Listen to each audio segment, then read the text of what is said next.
શ્રીમદ ભગવદ્ ગીતા અધ્યાય 16 દેવાસુર સંપદ વિભાગ યોગ શ્લોક 13-14નું પઠન કરીએ, પછી તેનો અર્થ સમજીએ. શ્લોક 13.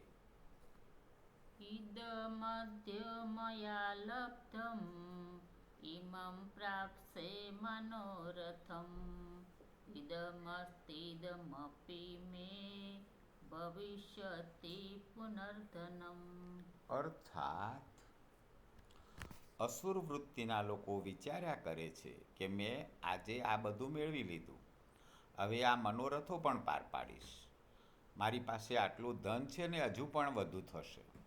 તો આવું સતત અસુરી વૃત્તિના લોકો વિચારે છે કે મેં બધું મેળવી લીધું છે, મારી બધી જ ઈચ્છાઓ પૂરી થશે, મેં ઘણું ધન પ્રાપ્ત કર્યું છે ને હજુ વધુ પ્રાપ્ત કરીશ. શ્લોક 14.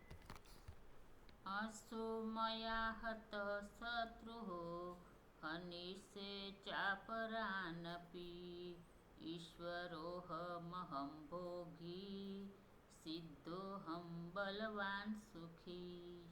અર્થાત અસુરી વૃત્તિના લોકો એવું માને છે કે પેલા શત્રુ તો મારા વડે હણાયા અને બીજા શત્રુઓને પણ હું હણી નાખીશ.